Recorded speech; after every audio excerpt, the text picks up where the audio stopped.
മണിക്കൂർ നേരത്തേക്ക് ആർക്കും പ്രവേശനമില്ല. അതെന്താ? പറയുന്ന അനുസരിക്കോ? ദൈവസന്നിധിയിൽ തടയാൻ പാടില്ലെന്നറിയാം. എന്നാലും പോയിട്ട് വരും. ഓ, ഒന്ന് പ്രാർത്ഥിച്ചിട്ട് പോകുന്ന 1 മണിക്കൂർ കഴിഞ്ഞ് വരാമല്ലോ. പോയിട്ട് വരൂ. ആ,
ജോസഫ്, പറയും മോനെ, നീ എന്ത് പാവമാണ് ചെയ്തിരിക്കുന്നത്? പറയൂ ജോസഫ്, കർത്താവിനോട് ഏറ്റു പറയാൻ എന്താണ് നീ മനസ്സിൽ സൂക്ഷിച്ചിരിക്കുന്നത്?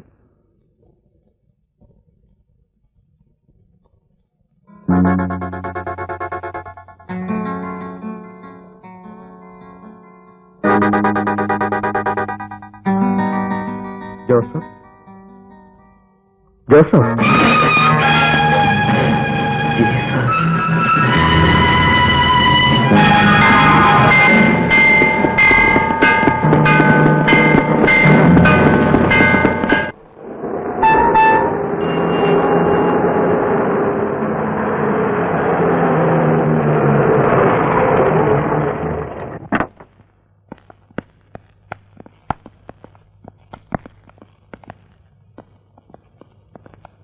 എല്ലാവരും പുറത്തേക്ക് പോകണം. ആരും ഇവിടെ നിൽക്കണ്ട. സെക്യൂരിറ്റി കൊടുക്കാൻ ഞങ്ങളോട് വന്നത്. സെക്യൂരിറ്റി? എനിക്ക് ചോറ് തരുന്ന ആളിന് സെക്യൂരിറ്റി കൊടുക്കാൻ എനിക്കറിയാം. നന്ദിയും സ്നേഹവുമാണ് എന്റെ കൈമുതൽ. പിന്നെ ഈ തോക്കും. പുറത്തേക്ക് പോടും. വാടേ വാടേ, നമുക്ക് മെയിൻ ഗേറ്റിൽ നിൽക്കാം. ആ, നിങ്ങളോട് നിൽക്കണം. യെസ് സർ, ഇവിടെ നിന്നാ മതി. ആ, പുറത്തേക്ക്.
ആർക്ക് വേണ്ടിയാ ചേച്ചി ഈ പാവങ്ങളൊക്കെ ചെയ്തു കൂട്ടുന്നത്?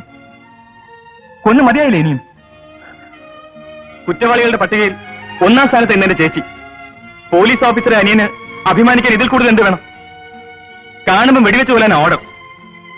ആ പാവം എന്നെ കൊണ്ട് ചെയ്യിക്കാതെ കീഴടങ്ങണ നല്ലത്. എന്തിനാ എനിക്കായിട്ടൊരു സൗജന്യം. മടിക്കണ്ട, വീണ്ടും ഒരു കൊല നടത്താൻ തന്നെയാ വന്നിരിക്കുന്നത്.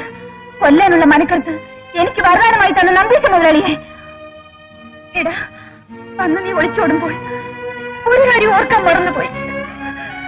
നിന്നെ കൊല്ലാൻ ശ്രമിച്ചവന്റെ വീട്ടിൽ പിന്നീട് ചേച്ചിയുടെ ഗതി എന്തായിരിക്കുമെന്ന്. മകളുടെ സ്ഥാനത്ത് നിന്ന് വേലക്കാരിയുടെ സ്ഥാനത്തേക്കും അവിടുന്ന്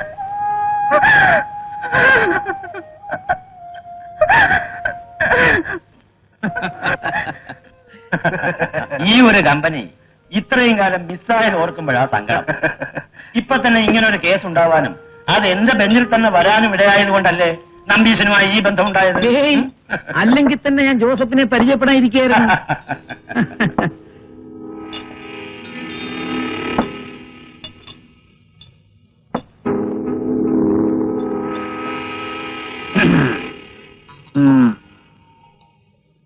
നോട്ടമുണ്ടോ? അയ്യോ, അത് അത് ശരി, എന്റെ വളർത്തുമോളായുണ്ടാവും.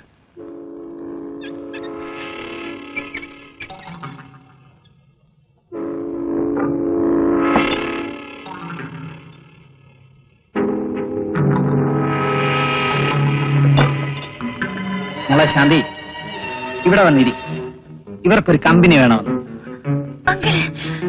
പോറ്റി വളർത്തിയതിന് എന്തെങ്കിലും ഒരു പ്രയോജനം വേണ്ടേ? ഞാൻ ആഗ്രഹിച്ചാൽ അത് നടക്കും. ബലം പ്രയോഗിച്ച് വെറുതെ ശരീരം ചീത്തയാക്കണ്ട. എന്നോട് എങ്ങനെ ഇത് പറയാൻ കഴിയുന്നു? നഷ്ടം തോന്നുക രാജശേഖര.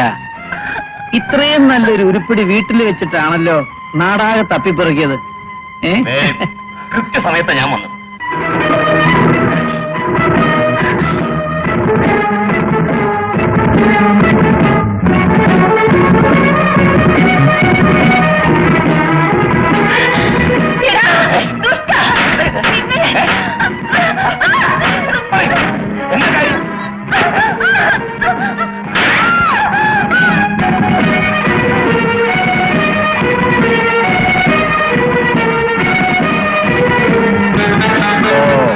വാസുദേവനോ നിനക്ക് പഴയ ഒരു കണക്കുണ്ടല്ലേ? അവനെ വീട്ടിലോട്ട് ക്ഷണിച്ചപ്പോ ഞാൻ ഓർത്തില്ല. കള്ളി ഇപ്പോഴും മനസ്സ് വെച്ചോണ്ട് നടക്കുക.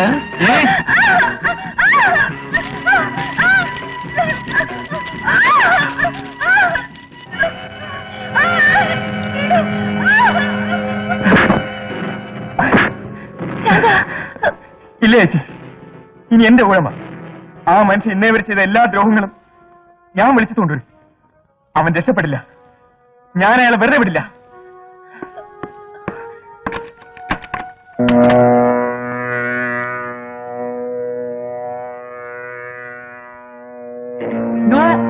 വേണ്ട, എന്റെ മോള് വിധവയായാൽ അത് അവിടെ ജാതകത്തിൽ ഉണ്ടായിരുന്നെന്ന് ഞാനങ്ങ് സമാധാനിച്ചോളാം. അർദ്ധശാന്ത, എനിക്കിനി ഒന്നും നഷ്ടപ്പെടാനില്ല. പക്ഷെ നീ നിനക്കെന്തെങ്കിലും സംഭവിച്ചാൽ ലതയും കുഞ്ഞും അവർക്ക് സോറി. ജീവനോടെ നിന്റെ ഡിപ്പാർട്ട്മെന്റ് ഇവിടെ ഏൽപ്പിച്ച് ഒരിക്കൽ കൂടി ഒരു പരീക്ഷണം നടത്താൻ എനിക്ക് വയ്യ.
മിസ്റ്റർ കമ്മീഷൻ, വരൂ.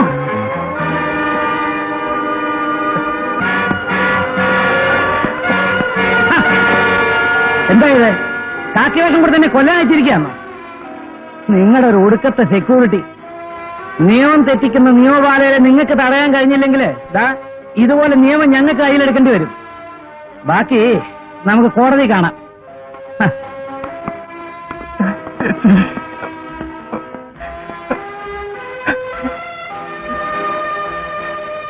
ആത്മരക്ഷ ആത്മരക്ഷ ആത്മരക്ഷ ആത്മരക്ഷയ്ക്ക് വേണ്ടി ഭൈരവിയെ കൊന്നാലും കുഴപ്പമില്ലെന്ന് കോടതി വിധിച്ചു. മുതലാളിയെ കോടതി വെറുതെ വിട്ടു. മുതലാളി ഇപ്രാവശ്യം രക്ഷപ്പെട്ടു. മുതലാളി ഇൻഡിപെൻഡൻസ് ഡേ. മുതലാളിക്ക് സ്വാതന്ത്ര്യം. എവിടെ മാല ജണ്ട്? എന്റെ മുതലാളിക്ക് സിഗരറ്റ് കൊടുക്കൂ. മാല എവിടെ? മാല മാല എവിടെ? ആ മാല മാല എവിടെ? ഇതെവിടെ? പിടിച്ചോ. എവിടെ എവിടെ? എന്റെ മുതലാളി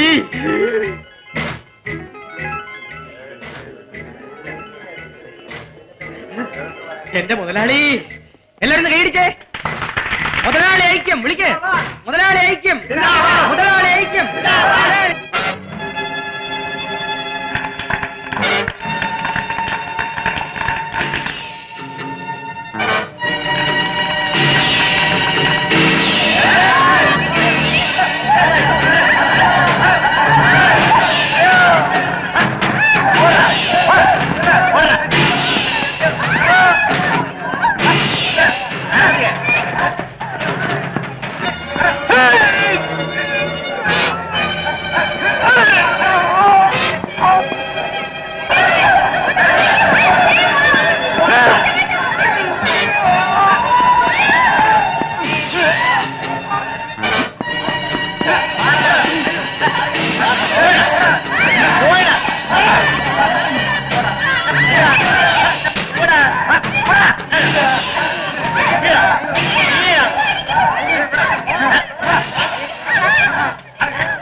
ഞാൻ പോയിട്ട് വരട്ടെ.